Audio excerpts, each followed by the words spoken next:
नमस्कार स्टूडेंट, स्वागत है आपका मेरे यूट्यूब चैनल आर्ट ज्ञान कला में। मैं हूँ ज्योति चौहान आप लोगों के सामने, और मैं कुछ खास लेकर आई हूँ क्योंकि दिवाली का समय है और दिवाली के समय पर बहुत ही खास दिवाली से जुड़ा ये कुछ ऐसी चीज़ मैंने यहाँ पर लिखी हुई है जिसको जानना आप लोगों के लिए बहुत ज़रूरी है। क्योंकि करंटली जो एग्ज़ाम आप लोगों का आने वाला है, अभी डेट तो देखिए फिक्स नहीं हुई है। कई बार क्या हुआ, मेरे पास आप लोग मैसेज करते हैं कि 15 नवंबर को एग्ज़ाम है, 15 दिसंबर को एग्ज़ाम है, फेसबुक पे हमने ये देखा है, यूट्यूब पे हमने ये देखा है। तो बिल्कुल देखिए, जब एग्ज़ाम होगा तो आप लोगों के ग्रुप में इंफॉर्मेशन मिल जाएगी। सेकेंडली, एग्ज़ाम जब होगा तो इतनी शांति से डेट नहीं आएगी। आप भी जानते हैं, जब एग्ज़ाम की डेट आएगी, अनाउंस की जाएगी तो साइट पर आपको मिल जाएगा। आप पढ़ लिख कर बेवकूफ़ मत बनिएगा। जहाँ भी आपको इन्फॉर्मेशन दी जा रही है कि 15 नवंबर को एग्ज़ाम है, 15 दिसंबर को एग्ज़ाम है या कब एग्ज़ाम है, पहले उसको चेक कीजिएगा आप साइट पर जाके। ठीक, साइट पर चेक कीजिएगा कि वाकई क्या कोई ऐसी डेट आई है। सबके हाथ में एंड्रॉयड फ़ोन है, उस एंड्रॉयड फ़ोन में गूगल भी है। गूगल पर जाइएगा, सर्च कीजिएगा, साइट डालिएगा कि वहाँ पर डेट आई है या नहीं आई है। अगर वहाँ पर नहीं है तो सीधा सीधा उस बात पर बिलीव मत करिएगा, क्योंकि ये सारी चीज़ें क्या होती हैं, आपके माइंड को डिस्टर्ब कर रही हैं इस टाइम। स्पेशली मैं कहूँगी, इस टाइम इन चीज़ों पर फोकस करने की कोई ज़रूरत ही नहीं है। आप लोगों को मत करिएगा, क्योंकि जितना आप इन पर ध्यान देंगे उधर पढ़ाई से ध्यान हट जाएगा। और कुछ ऐसे लोग हैं जो चाहते हैं कि आप लोगों का पढ़ाई से ध्यान हटे ताकि वो लोग आगे जा सकें, वो लोग मेरिट में आ सकें। तो ऐसा करने से बचिएगा, ठीक है। वो जैसा चाहते हैं उनकी मनसा को पूरा मत होने दीजिएगा।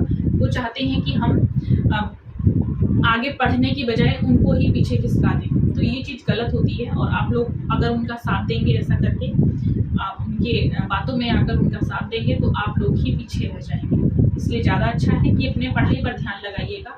और अगर डेट आ भी जाती है, आप लोगों को 1-2 दिन लेट पता चलती है, तब भी कोई प्रॉब्लम नहीं है।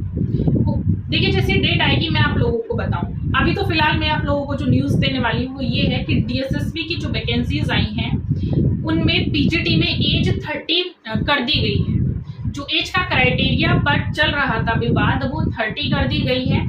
और साथ साथ बीएड भी कर दिया गया। पीजीटी के लिए आई है न्यूज़, ठीक है। साइट पर आप जाकर डीएसएसबी की वैकेंसीज को चेक कर सकते हैं। अगर आप चाहते हैं कि मैं डिटेल में बताऊं तो उसको मैं नेक्स्ट में आप लोगों को वीडियो में डिटेल में आप लोगों को जो वैकेंसी क्राइटेरिया है, फॉर्म भरने का जो क्राइटेरिया है, वो मैं आपको समझा दूंगी, ठीक है। नया बैच मेरा शुरू हो चुका है DSSB, KVS, NBS, UP, TGT, PGT के लिए, तो आप मुझे ज्वाइन कर सकते हैं। अब देखिएगा, मैं बता देती हूँ, मैंने पीछे लिखा है क्या। बहुत सारे लोग मैं देख रही हूँ पीछे से पढ़ने की कोशिश कर रहे हैं कि मैंने क्या लिख रखा है। अभी पीछे से पढ़ने की कोशिश की जा रही है इतनी देर से कि कहीं से तो कुछ तो दिख जाए क्या क्या लिखा हुआ है। कुछ इंपॉर्टेंट लिखा है, उस इम्पोर्टेंट को मैं पढ़ के सुना देती हूँ। देखिए, बहुत ही जरूरी चीज है, मंदिर से जुड़ी चीज है, क्योंकि वास्तुकला, भारतीय वास्तुकला भारत का एक मेन पार्ट है और उसी से जुड़ी हुई चीज मैंने लिखी हुई है।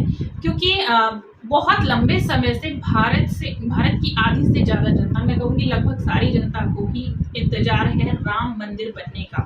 राम मंदिर पर चर्चाएं बड़ी जो जबरदस्त तरीके से चल रही हैं, उसी पर मैं कुछ लेकर आई हूँ कि राम मंदिर में देखिएगा, उसको बनाने वाले वास्तुकार कौन है। जब हम आर्ट पढ़ रहे हैं तो मेन चीज आती है उसके वास्तुकार कौन है, उसके वास्तुकार के बारे में पूछा जाता है। तो सबसे पहले हम उसके वास्तुकार को जान लेते हैं, और ये कैसे कैसे बन रहा है, किस शैली में बन रहा है, इसकी माप कितनी है, क्या इसका माध्यम होगा बनने का।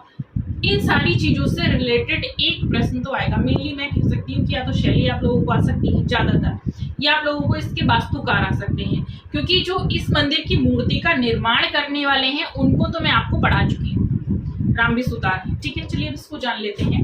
राम मंदिर कहाँ पर है? उत्तर प्रदेश में है, अयोध्या में है, ठीक है। चलिए, राम मंदिर के वास्तुकार कौन है? तो देखिए, चंद्रकांत मुख्य वास्तुकार है, चंद्रकांत सोमपुरा मेन वास्तुकार है ये। और इनका परिवार ही इसको, इनके परिवार ने मिलकर, मतलब इनके 2 बेटे हैं जिनके नाम मैंने यहाँ मेंशन किए हैं। निखिल सोमपुरा, सोमपुरा करती थी मैं इसको, निखिल सोमपुरा और आशीष सोमपुरा, ठीक है। साथ में मिलकर इन्होंने, चंद्रकांत सोमपुरा ने अपने दोनों बेटों के साथ मिलकर इस मंदिर की बिल्डिंग को डिजाइन किया हुआ है। ठीक है, आगे आएंगे। मंदिर की ऊंचाई कितनी है? 161 फीट है। नेक्स्ट है चौड़ाई कितनी है? 235 फीट है। लंबाई कितनी है? 360 फीट है। ये चीज आप लोगों को याद रखनी है, मेनली वास्तुकार याद रखने हैं और इसकी जो माप है उसको भी याद रखेंगे। दूसरी चीज क्या आ जाती है, ये तो आपको पता है, मंदिर का भूमि पूजन, ये आप लास्ट वाले एग्जाम में काफी पढ़ चुके हैं। 5 अगस्त 2020 को हुआ था। किसके द्वारा हुआ था? प्रधानमंत्री नरेंद्र मोदी के द्वारा। आप सब लोग ने बड़े बहुत सारे दिए जलाए थे, श्री राम लिखा था, जोर शोर से लिखा था। शैली कौन सी है? इसकी वास्तुकला की जो शैली है वह है नागर शैली में इस मंदिर का निर्माण कार्य किया जा रहा है। ठीक है, इस मंदिर का जो निर्माण कार्य है, देखिए मैं बता देती हूँ, तो ये लॉकडाउन की वजह से रुक चुका था, अभी दोबारा से शुरू किया जा रहा है। ठीक, तो मंदिर निर्माण में कितने द्वार बनाए जाएंगे? 14 द्वार बनाए जाएंगे। ये 14 द्वार जो बनेंगे ये होंगे तो लकड़ी के, लेकिन इनके जो फ्रेमिंग होती है, जो चौखट जिसको हम बोलते हैं फ्रेमिंग को, वो चौखट बनाई जाएगी संगमरमर से, मार्बल से बनाई जाएगी, मकराना मार्बल से बनाई जाएगी। और ये मकराना मार्बल की, देखिए बनाने वाले की खास बात ये है कि इसको मुस्लिम समाज के लोग बनाएंगे। आज यही चीजें हमें कुछ लगती हैं कि हमारे देश में एकता है, कहीं ना कहीं ये चीजें हमें लगती है कि मंदिर मस्जिद कुछ भी नहीं है। देखिए आप वास्तुकला पढ़ते हैं जब, तो वास्तुकला में आप क्या पढ़ते हैं? दोनों ही चीजों को पढ़ते हैं। जहां जहां जिस वास्तुकार ने जिस चीज को डिजाइन किया उसको पढ़ते हैं, आप चर्च को भी पढ़ते हैं। ठीक है, तो फिर हम ही क्यों इन चीजों का परहेज करें? बिल्कुल वैसी ही चीजें आएंगी। इस मार्बल की जो कारीगरी है वो मुस्लिम समाज के लोग कर रहे हैं और इनके दरवाजों पर मेनली मार्बल लगाया जाएगा, बाकी तो ये लकड़ी के ही बनेंगे। ठीक है, ये थी आपको मंदिर से जुड़ी जानकारी। पसंद आती है तो क्या करना है? लाइक करना है, शेयर करना है, सब्सक्राइब करना है। नेक्स्ट में मैंने कुछ बताया था मुझे क्या लाना है, आप लोग मुझे बता देंगे तो मैं जरूर लेकर आऊंगी। ठीक है, थैंक यू सो मच।